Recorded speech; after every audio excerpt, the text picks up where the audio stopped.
This morning, we are going to talk about a very adventurous and challenging time in our parenting lives. The adolescent, the teen, and for those of you who are on board this morning, I have a feeling that you are living this right now, as am I. What I'd like to do today is combine my professional experience and training of working with youth, teens, and parents, as well as my own experience of raising what I will call three teens now as 11, 13, and 15-year-olds. So it's all real all the time, 360 degrees here. I'm going to try to track the questions that come up. I do have information that is in PowerPoint that I want to get through, but also would like this to be interactive as well, and we'll be saving some time at the end to hopefully dialogue about some questions that you might have. Okay, so as you see by the title, I can take care of myself. Why didn't you wake me up? I know that I'm not the only one who lives this duality as our teens sort of navigate this I need you, leave me alone phase that they are naturally in. And something that struck me from Dan Siegel's book, Brainstorm, is this quote: adolescence is not a stage to get over, but one to cultivate.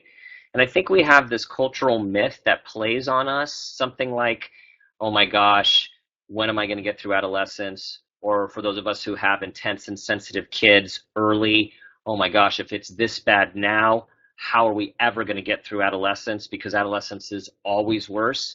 And you know what? Development doesn't always take these sorts of forms. And I feel like even though we're going to talk about the developmental challenges and hurdles that is part of the human being growing up, it's a natural part. It doesn't always have to be fraught with fear and terror.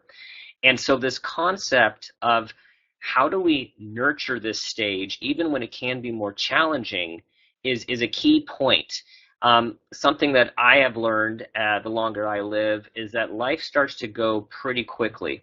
And as we go through challenging stages with our kids, we often want them to end. But the other side of that is once they're over, they're gone forever. So this adolescent stage, which Dan Siegel actually defines, he's a leading brain researcher out of UCLA, he defines adolescence as 14 to 24.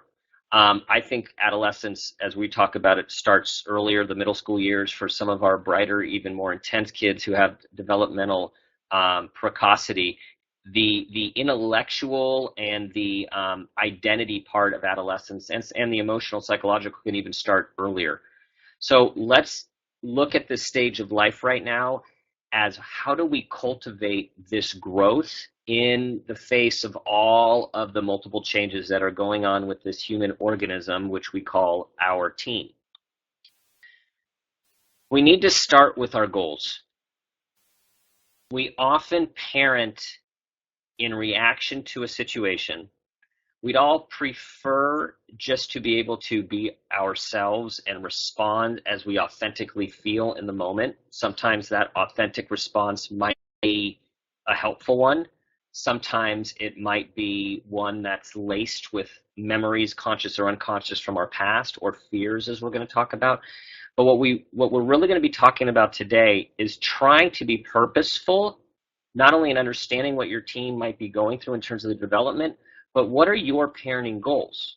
What's the larger context by which you are going to do that moment by moment, minute by minute parenting 24/7, whether it's in the middle of the night or whether it's, do you take your child's lunch to school for the 55th time that they forgot?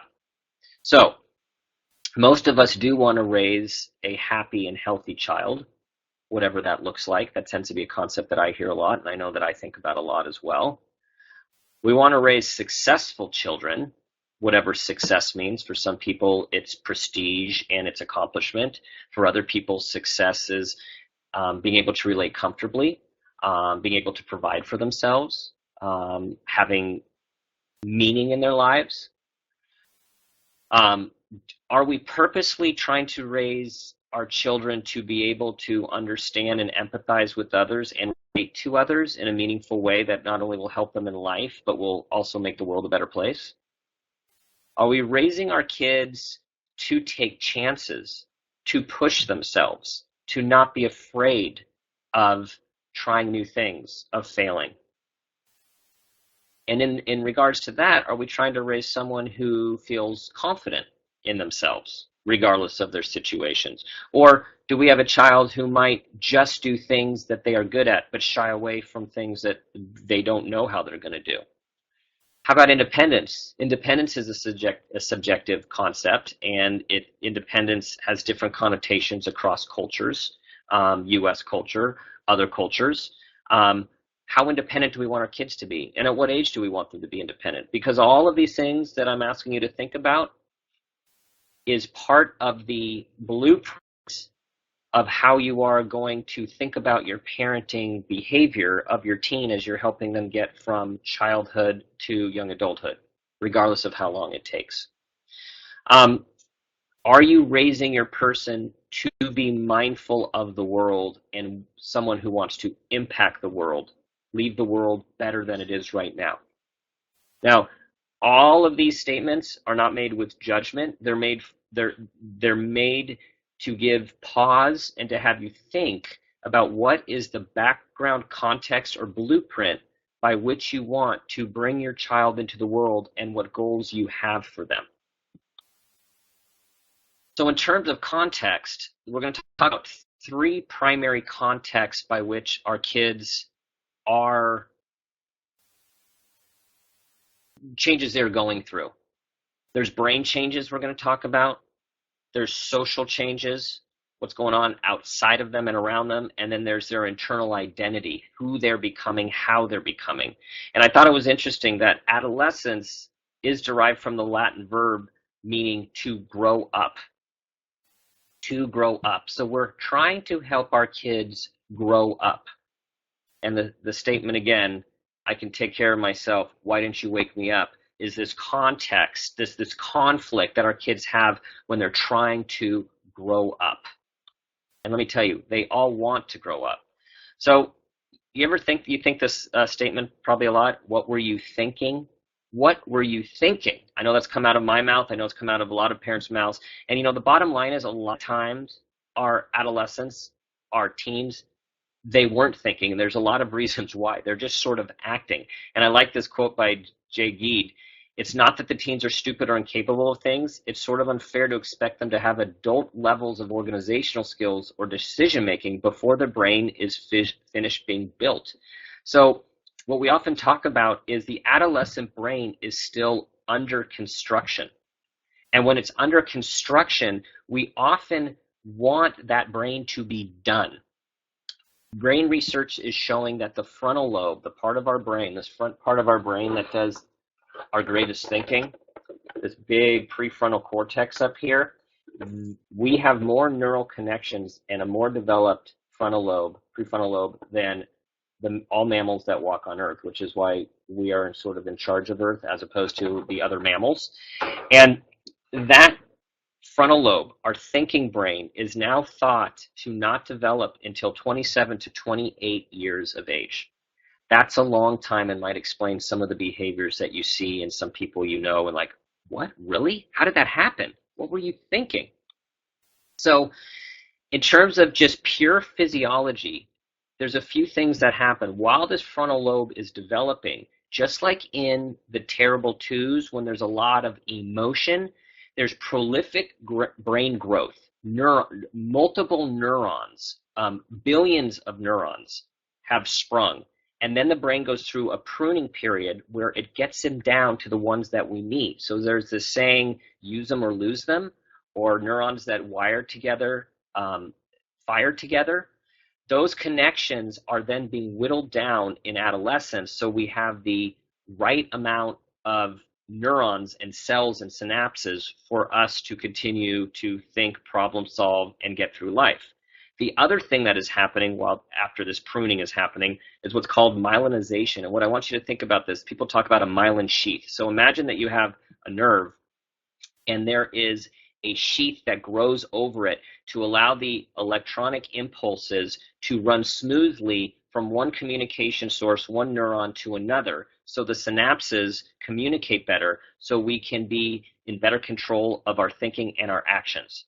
So all this is going on under construction while you have a person who's telling you at the same time, I'm good, I got it, I can wake up on my own, I don't need to be reminded. But there's a lot of stuff happening under there which prevents our teens from actually always being able to carry out what they truly do want to do on their own. So another interesting thing, and a lot of this brain information is from Dan Siegel's book, Brainstorm, which I cited earlier, is you give increased neural activity. So dopamine is one of our neurotransmitters that is highly implicated in sensation seeking. And what's interesting is it's the dopamine that creates reward, the drive for reward, the drive for instant gratification, which we often see in teenhood and adolescence. Like, I need it now. I need it now. And what happens is the dopamine sensation is what drives teens and all of us to have those exhilarating experiences. Now, those exhilarating experiences can also be dangerous situations, which is why there's an increase in traffic accidents and other accidents in the teen range, because there is this drive, this impulsivity, this need for stimulus and high exhilaration. What's interesting from the brain research is that even though adolescents are drawn to seek higher levels of dopamine, the baseline rate of dopamine in their brain is lower than in adulthood, which might then help us understand why teens, particularly these days with technology and other more immediate forms of gratification, often feel bored if they're not doing something. So imagine if this is the amount of dopamine that you need to be stimulated, and this is the amount that teens are looking for to feel alive and excited. If their baseline is actually here, they might need to engage in something, and these days it's Netflix, a YouTube video, Minecraft, something to get at least their dopamine levels up, that they're engaged and they're attended and they feel like they're part of something. So then when you think about the dimensions of what the brain, the adolescent brain, is driven towards, this is a nice breakdown of 4 different elements that I want you to think about your teen and see them in these different contexts. First, we talked about novelty seeking. This is that dopamine driven, like something new, something exciting, right? Can also be dangerous and impulsive. Social engagement. Teens intuitively are engaging in social interaction. They're more the extroverts. They're engaging in being with their friends. They're going to the mall. They're privately texting. You're kind of on the outs. They don't want you in. They're now connecting with their social network.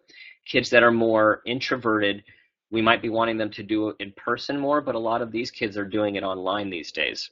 Hopefully in appropriate ways, but now we'll talk about later, it's hard for us to navigate or manage social media. A lot of these kids feel comfortable through their games. You know, they got their headsets on and they're interacting with a peer, someone they actually know from school, or someone who's on the other side of the world, who sometimes becomes a friend that they meet with regularly. Sometimes they're strangers. A lot of times this engagement now happens in modern chat rooms where people post their stories, they post their feelings, and other people respond. And a lot of the introverts who still need social connection find that safer and less socially violating. Then there's increased emotional intensity. So no surprise, sometimes our teens react in huge ways over something that doesn't seem smaller, and their response seems disproportional to what you expected them to respond. And you know, there is increased hormonal levels, but something that Dan Siegel talks about is that there's sort of a misbelief that it's all the hormone levels that create the intense emotional reaction, and a lot of it has to do also really with brain development and lack of modulation in your brain formation over those limbic systems, those emotional parts of the brain. And then there's creative exploration, that a need of adolescence and growing to adulthood before all the conventions seem to settle in is this need to creatively explore.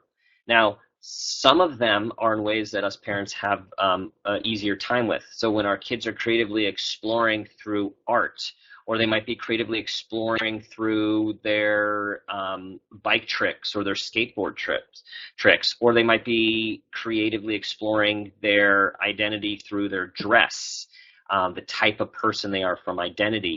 It might be with the color of their hair. It might be multiple piercings. And then for some, as they get older, it might be tattoos. And these are all creative ways that teens they have a need to creatively explore. And as parents, I think what we're trying to do is help monitor or guide or suggest in ways where the way they creatively explore does not necessarily have permanent effects on their life.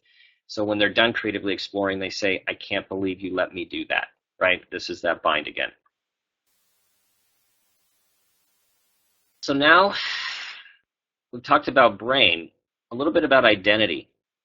For starters, I want you to think back to your middle schooling experience. I don't know a lot of people who respond enthusiastically, at least in this office, when we talk about middle school.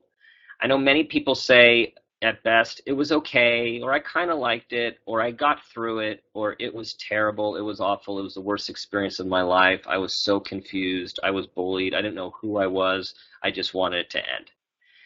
Something that I find interesting as a parent and as an adult is how one turns into a parent in a way sometimes that we actually totally forget that we were not always an adult or a parent.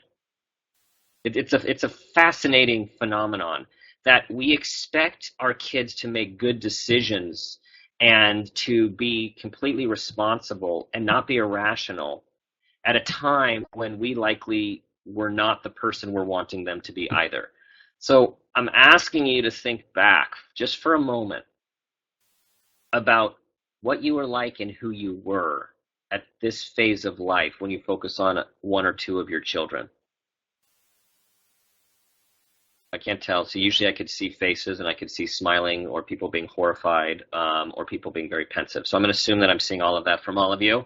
If you want to text, okay, there we go. Okay. Middle school sucked. Thank you, Tanya, for that honesty. Okay, that's what I'm talking about. It can be that experience. So what I want you to think about is how the worst from Carolyn. Okay, your child is in that phase. We want to be that safe place, even if that safe place gets a lot of prickliness and if we get a lot of barbs back, right? It can be really hard, but that's hopefully we have the safe place for them. So I'm sorry you were bullied. So this is the stuff that happens. This is the stuff that our kids are experiencing with. Oh, here's a good question. We'll talk about this, but if your middle school experience was fantastic and you can't relate, this talk is about understanding what your child who might not be having the same experience is still experiencing. You know, it's still about trying to access it might be another part of your life, but just because so for those of you who did experience a difficult time, it's getting in touch with that. Getting in touch with that to empathize for your child, your teen. For those of you who fortunately had a good experience, you have to try to find a way to step outside of it and try to empathize with your child's real experience. And I'm sure there might be other times in your life, it might be that not at the same time, that you might empathize when things were really difficult. And just know that you're trying to, again, it's empathy is everything, trying to understand. So these are some of the questions which the typical of, we say to them, who are you? But flipped around, our teens are quietly saying, consciously, subconsciously, or unconsciously, who am I? This is the time of development that this naturally occurs. Who am I? And part of the way we find out who we are is by also finding out who we're not. Just like those of us who find out the kind of job that we want to have is usually through finding out the types of jobs that you don't want to have, right? Trial and error. So trial and error can be a little messy in adolescence, particularly when we go back to brain development. These people are highly emotional. These people might hyper focus on little details. Being hyper rational is another characteristic in this phase, which is they're just looking at the detail. They're not looking at the big picture. This is everything's going to be fine. Why don't you just leave me alone? My hair will look fine if it's blue. People like the way I dress, and then you know what? You kind of need to let them cycle through if you can. So, who am I? What do I like? Do people like me? Will they like me if I do this? Oh, they'll really like me if I do this. How am I going to get my needs met? What do I need? I need attention. I need to be in the in group. I have to be in the popular group. Or I don't want to be in the group that everyone makes fun of and bullied. I don't want to be bullied. I need to disappear. I need to hang low. I just need to stay out of the way. And how do I make all this stuff happen right now? Remember, because of the dopamine, we need instant gratification right now. I'm hungry. I need to be fed right now. Everyone has this shirt. I need to get it right now, right? Who am I going to be? So the other thing about identity that starts to happen is at the same time that we're worrying about who we are, a lot of these kids are worrying about their future at the same time. Now, the problem with our current upper middle class culture, which I'm going to talk about in a little bit, is the fear that is pervasive in parents for having a kid who is not going to make it in the world because they don't get into one of the top 12 schools in the country. And that fear is being perpetuated by teachers, by our media, by your friends, and we're all in this crunch zone of, well, you got to go to this college, or you got to go to a four-year college, which you don't. You've got to get into a good college, or you're not going to be successful, which is not true. You need to have at least a 4.0 for anyone to even look at you. Not true at all. 5,000 colleges in the United States. Our kids, many of them are being raised with the idea that there is not a place for them and they are not good enough. We have to help them as they're in the most vulnerable time of their identity development. Okay, here's another thing we might be thinking. Why do you want to be like them? Do you see how they look? Do you see how they act? Do you know what other people think of them? So peers, there's plenty of sociological research to support that peers become the center and most important thing in an adolescent's life. Now, what's also interesting is research also shows that even though this is true, in times of duress and stress, assuming you have a relatively safe and relatively decent relationship, relatively is key, just has to be good enough, kids still go to their parents in their most vulnerable times of needs. So that is a good thing, and something to be aware of is you need to be hovering in the background enough to have your relationship be good enough that when they really get into trouble, are really distressed, really not feeling bad, they still come to you. Because at some point they realize that their friends will not have the answers and their friends will not understand. But their doors will be closed. And they'll be clicking away or online talking to their friends. That's regular, that's normal. Now, they're looking for trust and loyalty. They're looking for friendships. But as you know, mostly from your own experience throughout life, friendships are not always here to stay. And sometimes we get betrayed. And sometimes people treat us one way when we're alone and another way for social status. Our kids, our teens are all learning these valuable lessons, which you might know about because they tell you. You might not know about, but they're in a bad mood. And other kids just really internalize. Something to think about is the difference between a clique and a friendship and a crowd. So what happens these days is people are hanging out in groups a lot more than in the past. So there's group hanging out at the mall, there's group going to the movies, there's group on texting, there's group Snapchat. And what happens is kids are getting really anxious about not being a part of the larger group. And we're going to get to technology soon, but what happens is when they're on a group text of 20 people, if you have them put their phone down for 5 minutes or 10 minutes so they actually can have a conversation with you or do a little homework or engage in dinner time, they might have just missed 25 chapters of something that was really, really important to them that is stressing them out. This is unfortunate, but it's a reality that pulls kids away, much like some of us get pulled away with staying up on email. Because there's this constant dialogue which now is going on, which relates to their social network, which relates to them staying up on things to stay in the circle. So that is pressure, and that could come into some of the presentation that you see, but you might not be fully aware of. All right, timely. So technology. We were at our oldest, or sophomore's back to school night, and something her English teacher, whose focus is on literature, who had some wonderful old school traditional thinking, said to the class, which really impacted my wife and I. He said, this technology, giving the newest technology about a smartphone in every hand, because of course we don't have non-smartphones anymore. He said, is a social experiment that we do not know what it's going to lead to. He said, basically what we've done as a society is given our teens a subscription to Playboy, the recipe to make bombs, and direct connection to joining ISIS in the quiet, comfortable confines of their bed or their chair in their room.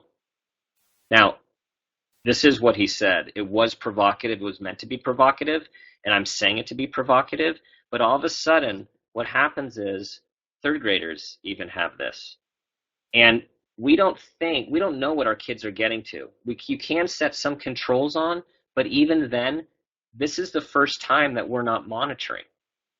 The only way you can monitor this is if you are constantly checking what they're looking at by looking at their history. You're not letting them ever use it outside of your sight, and then you have it basically out of the bedroom at all times, which for most families is not realistic these days.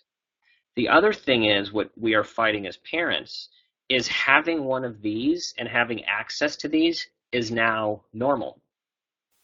It's completely normal.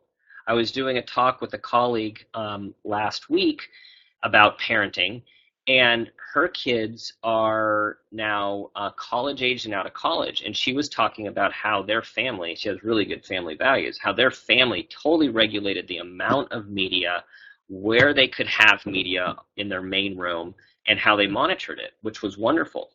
And I saw people in the crowd who I could see them, their wheels were turning, and then so and my colleague acknowledged that the way they did it might not be the way everyone does it, but I had to acknowledge in the 5 years that's gone by, technology has changed dramatically with everyone having a smartphone now, everyone having internet access all the time.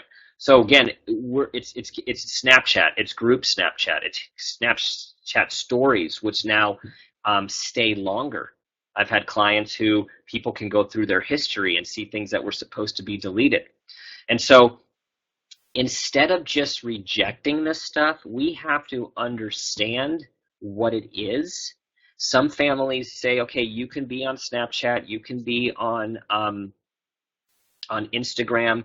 Most kids don't have Facebook these days, but whatever you're on, you can be on Vine, you can be on Pinterest, but you have to friend me. I need to be able to see what's going on. And I think what we're doing is we're still then figuring out how to monitor what's going on while understanding the lives our kids are leading right now, and knowing, again, a lot of the stuff that they're being exposed to and they're seeing, we were able in the past to manage the amount of information they got when they got it. So this really is uncharted territory, and this comes up a lot in this consultation room and with many of my colleagues. There is no hard, fast rule. You have to, one of the parenting strategies as you have a teen and an adolescent is to manage that ice rink, the hockey rink. You make it large or small based on their ability to be out at night, make good decisions, use technology, be independent. And if there's a problem, I know lots of families who do have to go dark with technology. They remove it for 24 hours. They remove it for a week. They remove it during the week. Some people do it just because they make it a family value. Other people do it in response to realizing that their teen has not been able to manage it. Now, to be fair, remember, a teen's brain is a work in progress. The frontal lobe is developing. It's highly dependent on dopamine and the need to increase dopamine levels by increased stimulation. And what you have by video games, technology, and smartphones is immediate feedback constantly, which actually is what they're seeking. So we can't always expect them to make the right choices. I have a story that I've told in other venues about with our oldest when she first got her phone, which was just a texting phone when she was in 6th grade, and she broke some records one month in terms of texting, and all of a sudden I was experiencing firsthand what I had been talking about or listening to other parents tell me about. And it's much easier to give advice when you haven't experienced it because you don't fully understand it. So I can tell you I fully understand it. And so I saw these thousands of texts, and we could tell she was getting more social, which was actually really good for her. We liked that because she was less social and had some social challenges when she was growing up. But we also saw that she was distracted and being more on the phone than doing her schoolwork. So I went down the hall to do what I would call a regular parent, which is, I'm going to take this from you, and you can have it back when you can show us that you're responsible enough to use it. Which of course does not make much sense, because how do you show you're responsible to use something if you don't have the opportunity to use it? So I went into a different mode of the traditional parenting to more of a collaborative conversation. And I just got lucky as I caught myself as I was about to, I had an image of wrestling on the floor with her to get her phone away, which is what I promised you would have happened. And so fortunately I said, okay, calm down, deep breath. And I said, we have a problem here. And all of a sudden, her tone, instead of being in more of a combative, usual stance, I could see a look of concern. And I held the phone bill and I said, we've got this many thousand texts and we need to figure something out. And for the first time in her life, she actually went into, instead of defensive mode, solution mode. She showed me how the phone works. She showed me that she could track the text. She showed me that she's getting dinged for the texts that come in, so she's only done half of the texts, so they really aren't all her texts. She told me that she could ignore all the stupid ones like, hey, how are you? Fine. What are you doing? Nothing. And that all those were driving the texts up. And then she told me that in 2 weeks she can cut it in half, which I told her was still twice as much as it needed to be. So then she said, let me show you, let me prove it to you, which was wonderful. We'd never had that conversation. So I think technology is a hot button, but for all of these types of parenting, we need to start to think about how we can understand their world enough that we're willing to collaborate with them instead of just pull rank on them, which actually goes in the face of their development because they're trying to individuate, find their identity, and not be the little kids to their parents. I love this quote. Treat people as if they were what they ought to be, and you help them become what they are capable of being. So another way of looking at this is sort of, how do you manage up? How do you manage up? I work with lots of youth who believe their parents don't trust them. And it's partially true, and it's partially driven by some of their behaviors. But the irony is this self-fulfilling prophecy goes both ways. If we think our kids can't handle responsibility, they can't handle themselves, and we need to manage and regulate them, they will step into that role. If we take some chances on our kids because we're treating them as a responsible, honest, hardworking individuals we want them to be, they often step into that as well. So going back to one of the first quotes is this adolescent period is not to be just gotten over, it's to be nurtured. This other element is, how do we treat that being, that young growing being, in terms of that person you see them becoming? Now, again, we're going to have to take fear out of the equation because it's fear that brings us back into not treating them like this. So most of us have learned about Newton's third law of motion. For every action, there is an equal and opposite reaction. How many of you have intense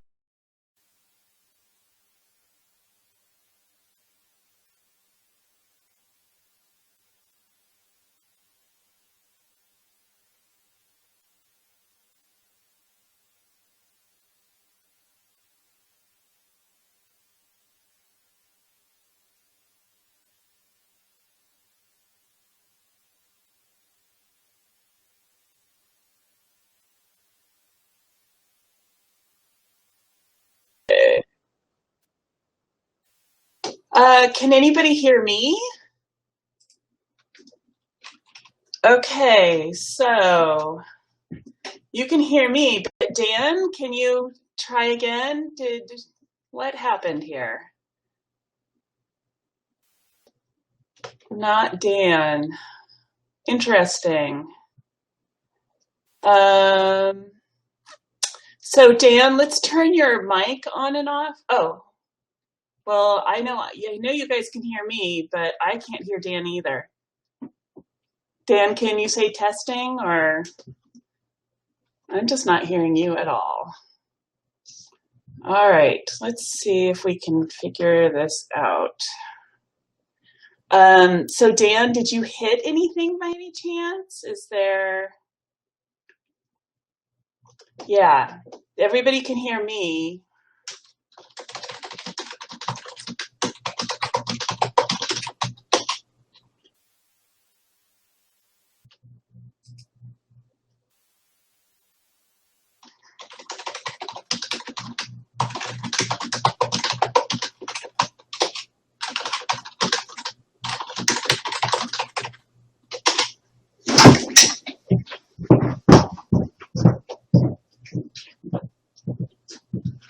Once I find my phone.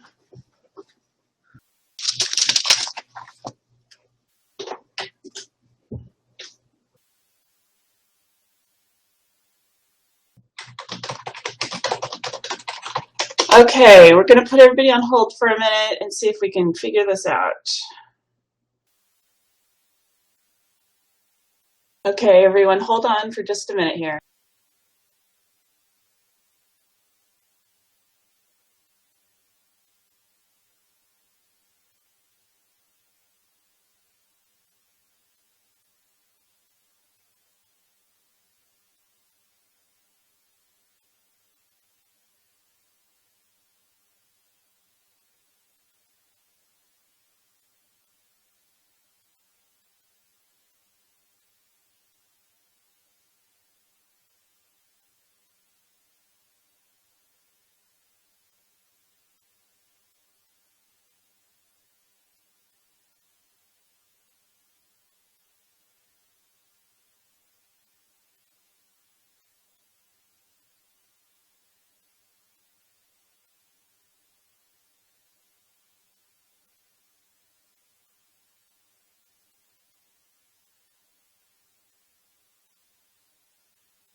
I'm putting it up.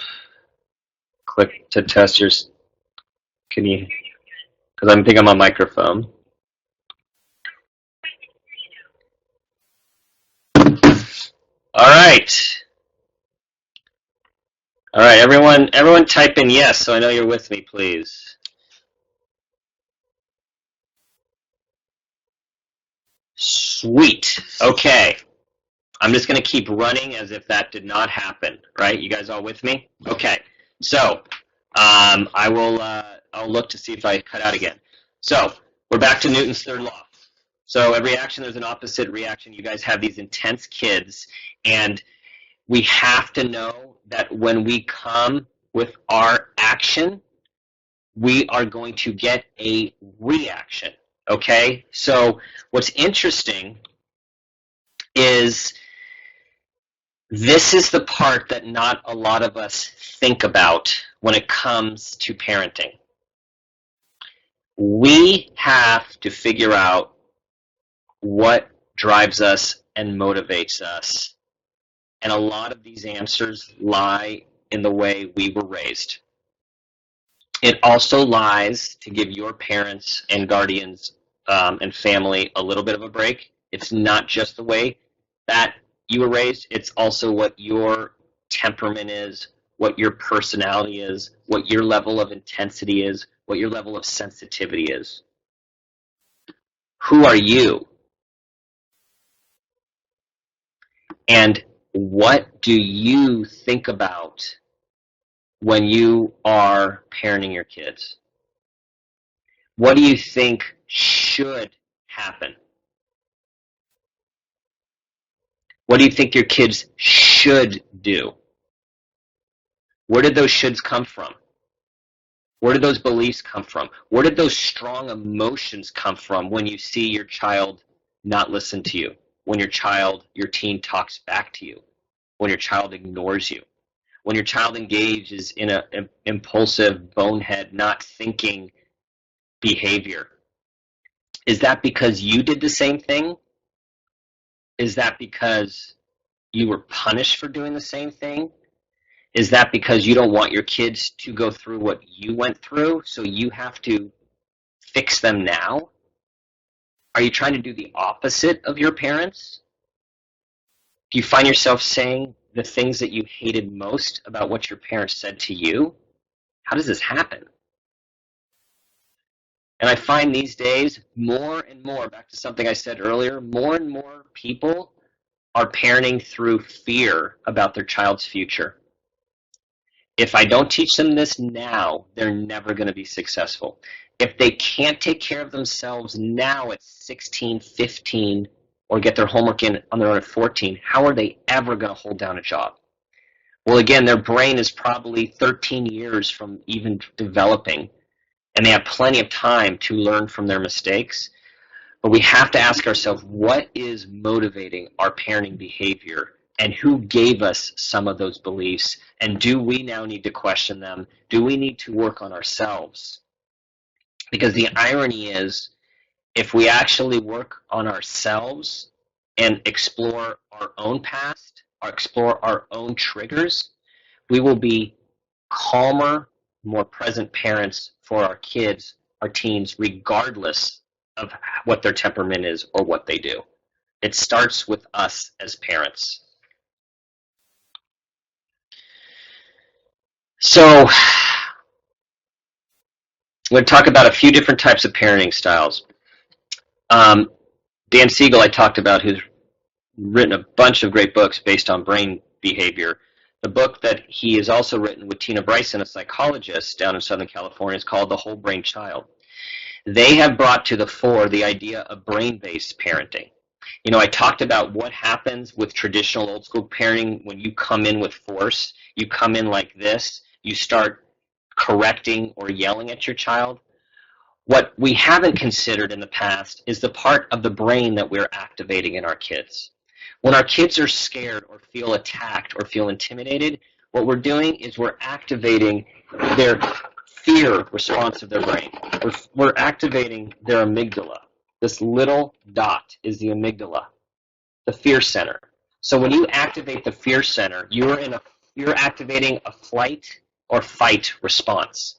Now, not only do then we get something back or something run away, what we're not taking into account is that we are not actually doing anything to teach. So the interesting thing in our culture is we're supposed to discipline our kids. Discipline comes from the root word of disciple, which is to teach.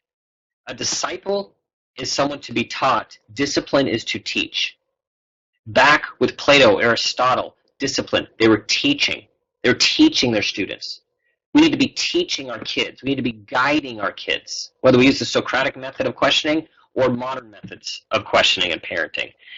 So the Whole Brain Child is a great resource of breaking down the brain to the right part, the left part, the higher part, the lower part, and to be purposeful in whether we're activating their emotional brain and actually want to intervene in their rational brain. What I find with a lot of these great thinking kids that we have these days, we want to get them at their thinking brain so they can think about something they might have done to get to the impact of how that behavior impacts others.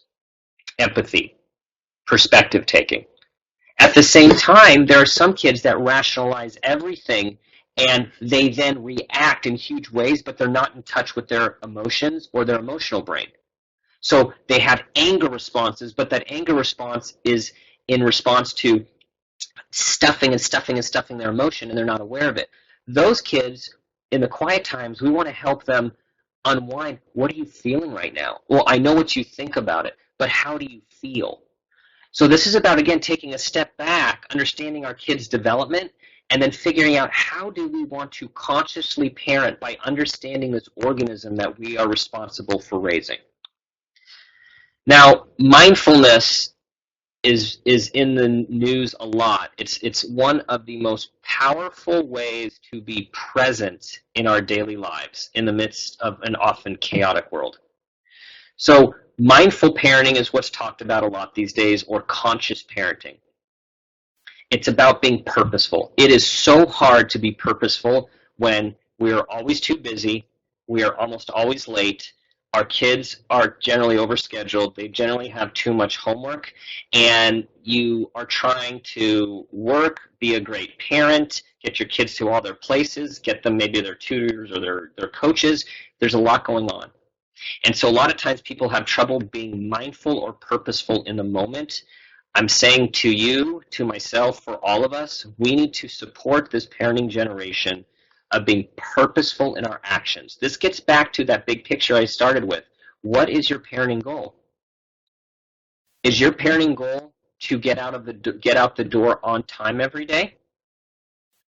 Or is your parenting goal to have your child learn to take responsibility for themselves and then deal with some of the consequences of their actions? Can you handle your child getting a tardy? If you can, you might be able to focus on being with them in the moment. You might be able to be with them because they're anxious and they don't want to go to school because they're being bullied, or you're not sure why they have a test. Can you handle your child getting marked down on their homework? Or are you prioritizing getting the work done well enough so they get an A, so they get good grades, to get a good GPA to get into college? Or do you want to prioritize helping them learn even if they only do half of them? Or do you want to prioritize putting homework aside after 2 minutes because it's actually more valuable, they're wanting to talk with you about something that's happening today? But you might be too focused on, it's 10 o'clock, you need to get to bed and we need to get this done because you need to get a good grade. These are all the things that you might all have your own answer. This is not judgment.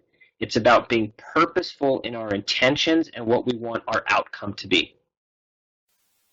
Right? Most of us know when we take on a project, take on a plan, you often, to be successful, you need to plan it out, and we need to do that with how we are raising our kids as well.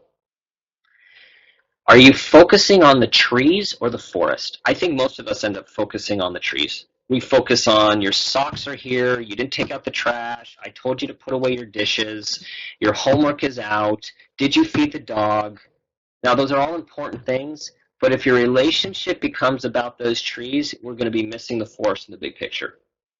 The big picture is usually about our values, what's important in our family.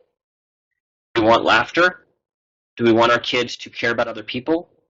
Do you purposely sit down for dinner and then talk about different things that happen in your daily life or what you heard on the news that actually might be helpful, as opposed to just freak ourselves out because most news is bad news?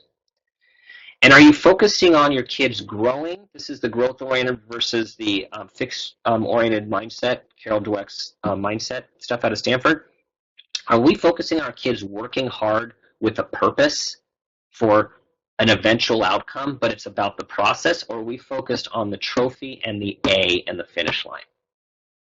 These are all things to think about day in and day out as we are just bombarded with parenting opportunities. And again, I already talked a little bit about fear. This is something that you really need to ask yourself. And this fear, I find that a lot of us bring fear into our parenting from our past, from our own childhood. And a lot of us are bringing fear into our parenting from the day that we're in right now, from the modern times that we're in.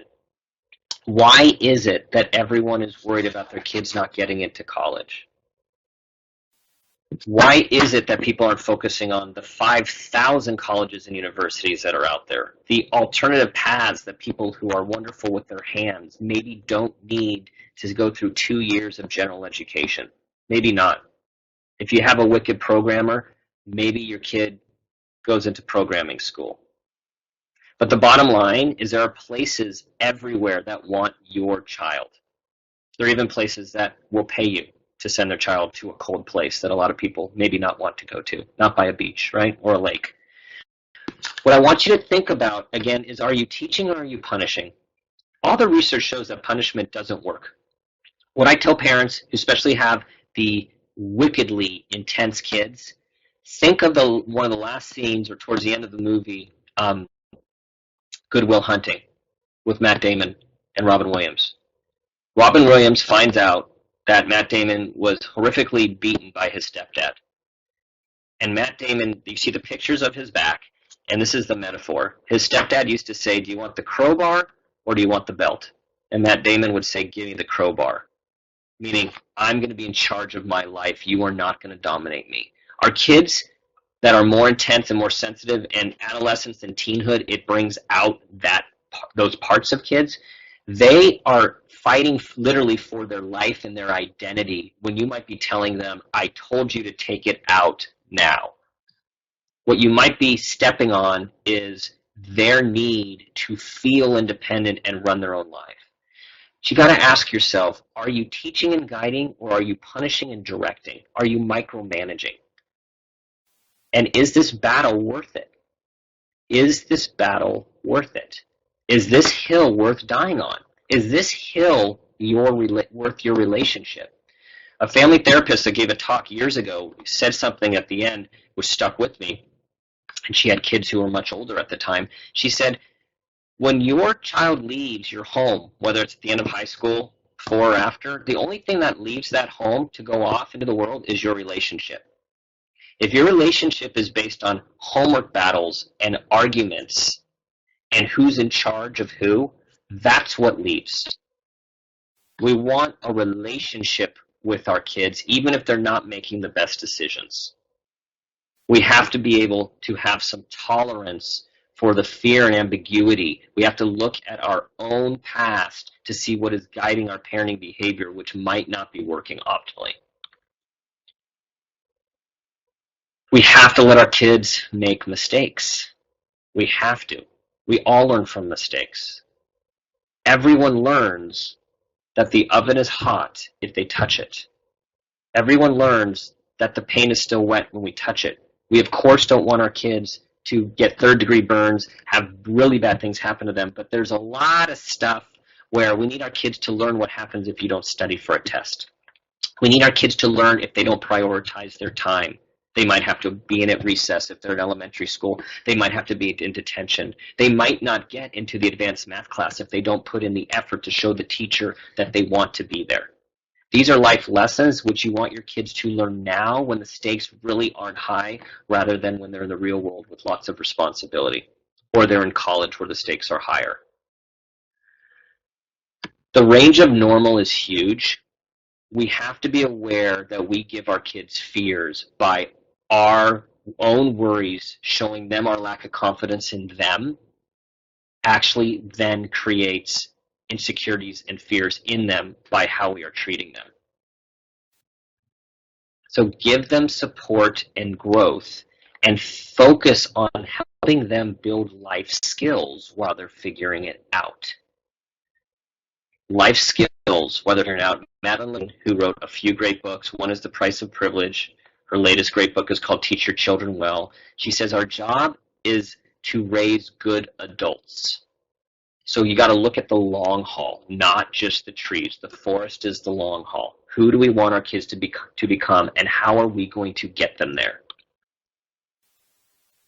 The other thing to remember is you might have this person who's tough and in your face and is fighting for their lives, but inside they still have brain development going on, they have identity development going on, and who knows what's going on in their social world. So they are very fragile, And even though you think they don't listen to you, listen to us, they are taking everything in. They're a sponge. So we need to be very mindful of that. Let your kids get through phases by not making them stick to an unhealthy or awkward phase because you are challenging them so much on it. So what I want you to think about is if your kid is dressing a little off or having a pierce here or doing something, if you keep commenting on it, then they are focused on you wanting to control them as opposed to working through a phase. So sometimes we have to step back, talk them through the pros and cons of a decision, and then let it happen. Sex, drugs, and alcohol and rock and roll, it is a part of their life. It is around them everywhere, whether it's media, whether it's people they talk to, whether it's on their campus. There needs to be a forum for talking comfortably about the reality of the world they are living in. Drugs are everywhere. In some states, they're legal. People drink. People take parents' prescription medication. It's real. How do we help our kids develop a template for making good decisions as opposed to shielding them from the realities they're going to face? We need to prepare them for what they're going to face so they can make good choices. Remember all the resiliency literature about people who make it through life, and more than make it thrive, they have someone in their life who loves them and was there for them. Be that person for them. Remember, they're going to live up to your expectations or they're going to live down to your expectations. Remember, your relationship is more important than a lot of the little stuff, like even chores or doing their homework. Treat them in the way that you want them to become. Show them what you think they are capable of becoming. And before we get to one or two questions, honestly, may the force always be with you, because you're going to need it. Okay, we were cut out for a few minutes, so I want to give you guys a few minutes for those of you who can stay on. Does anyone have any questions or comments that I might be able to comment on?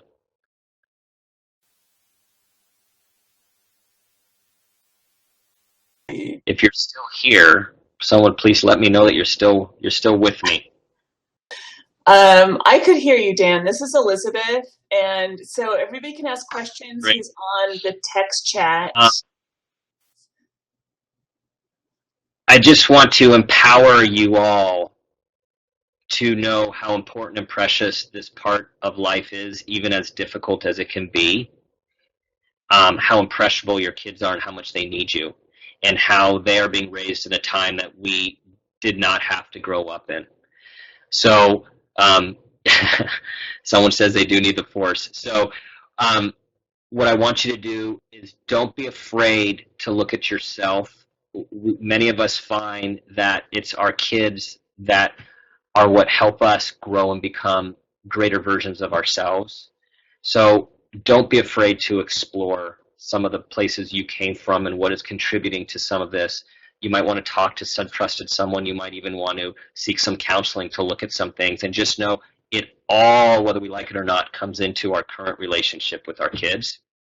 And if we can stay present and mindful with it, we can hopefully sit through the tough stuff, the emotional stuff, and try to be conscious in our parenting with the outcome we're looking for instead of just reacting.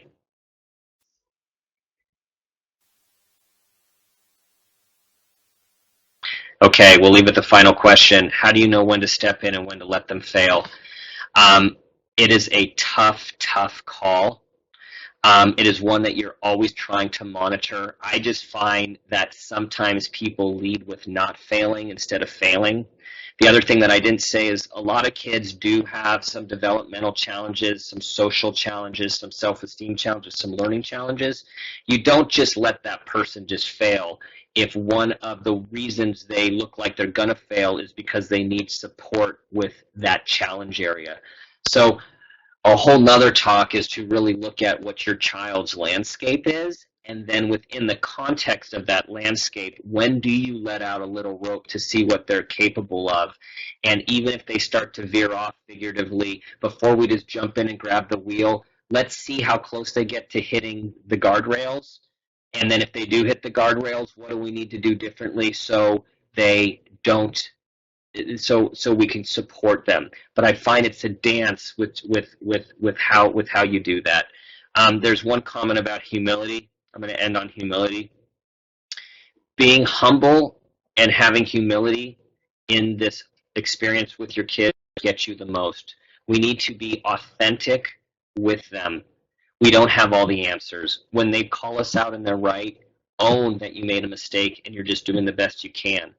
Collaborate with them, but model that this is a constant journey, that no matter how old we are never done developing, and that we are in this. Looks like Dan has signed off. So thank you again so much for joining us. And we're going to sign off now. Thank you so much. Bye-bye.